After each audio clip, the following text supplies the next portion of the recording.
What's up, YouTube? It's your boy Aphrodisiac back again on the mic with another video, and today we're going to be talking about Austin Ekeler and his potential departure from the Los Angeles Chargers. We don't like to waste time around here, so let's jump right into it. First and foremost, Austin Ekeler wants more money. Who doesn't want more money in the NFL? Austin Ekeler is asking for a little bit too much money. He's asking for around $12 to $13 million a year after he could not reach an agreement with the Chargers, or the Chargers weren't willing to pay that money to Austin Ekeler. He said, "It. I'm requesting a trade. I want to test the market." Now, here's the flip side of the coin and where things kind of turn for the worst for Austin Ekeler. The free agent market for running backs is shit. It is absolutely shit. David Montgomery, who signed a 3-year, $18 million deal with the Lions, is getting $6 million a year, right? Miles Sanders, who is arguably one of the best running backs in the free agent market right now, is signing a 4-year, $25 million contract, working out to about $6.5 million a year. Jamal Williams signed another $4 million a year, coming off of a 12-touchdown season. There's a bunch of loose 1-year offers for other top running back free agents, like for example Devin Singletary and Dante Foreman, who are signing $2 million 1-year deals. It's really not looking good for running backs in this market. Not to mention that this draft class coming up is a pretty strong draft class for running backs. This whole fiasco started with Austin Ekeler. He started coming into the news on Twitter. He made comments on a talk show with Skip Bayless saying that it was basically making shots at Justin Herbert's inexperience in the playoffs and how hello Nala, here you go, look, see, here you go. Now beat it, go, come on. He was saying that the lack of Justin Herbert's playoff experience and leadership didn't help them in their playoff loss against the Jaguars, right? Unfortunately, it wasn't the only reason, right, that they lost that game. We're looking to you, like, you got to run us out here, like, because yeah, you might be younger than us, which he is, but it's like you're still the one hiking the ball, calling the plays in the right spot. And so that's why I think he is growing, but that's what takes time and experience to really get to that level. Because seriously, when you're up 27-0 at Jacksonville, just because of the position he plays, he has to say, "I got you, I got this. I'm going to make the plays that will make this finish with us in charge," because you can only do so much.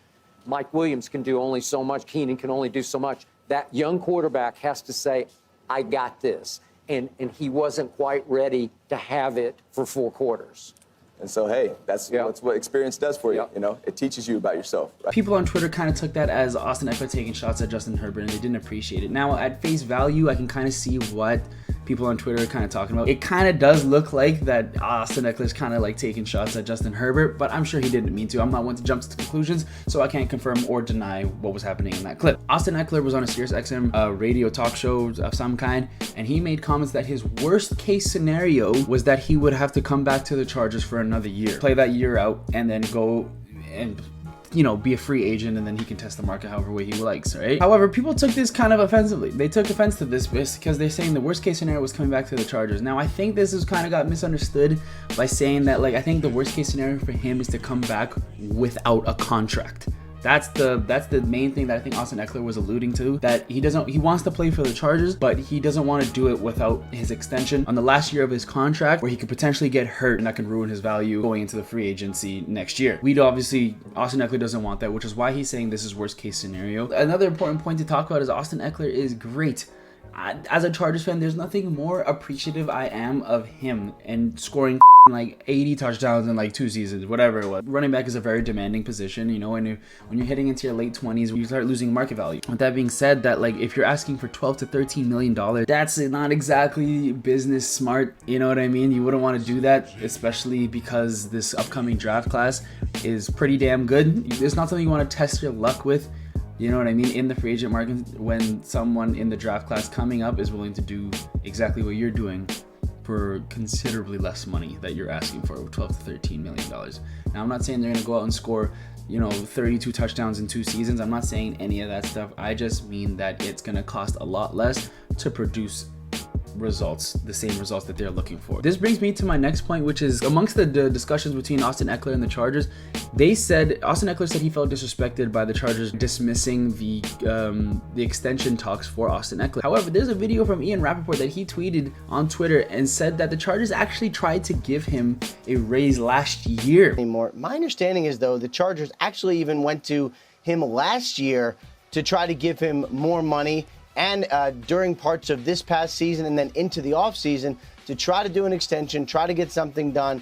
in some ways just a raise because of what he has done on the field, what he represents off the field, just really helps. So as you can see, like, it's kind of wishy-washy around here, you know what I mean? Especially if the Chargers try to get something to work, it might not have been up to par for Austin Ekeler, but at the end of the day, there was an opportunity, you know? And he's talking about how Austin Ekeler's talking about how he's outplaying his contract. Like, you signed this is your extension, right? That was your extension contract. You signed the deal. You played phenomenally, right? It's not nobody's fault. You signed the deal and played great. You know what I mean? In conclusion, I think that I love Austin Ekeler, man. You know, he's been a Charger for, I don't know, like, what, 5 years, 6 years, something like that, right? And he has produced so much for this team. He really has produced so much for this team. However, man, he's going into his late 20s, you know what I mean, and he's asking for $12 to $13 million a year when players like Khalil Mack, Mike Williams, Keenan Allen, and Joey Bosa all have a cap hit of like north of $30 million next year. I just don't think it's gonna work out, I don't think it's gonna be business savvy. I just think I'm gonna miss Austin Ekeler because I don't think he's coming back to the Chargers, man. Maybe for one more season, but that's pretty much it. But anyways, it's been your boy Alfred Dizek signing out. Till next time, peace.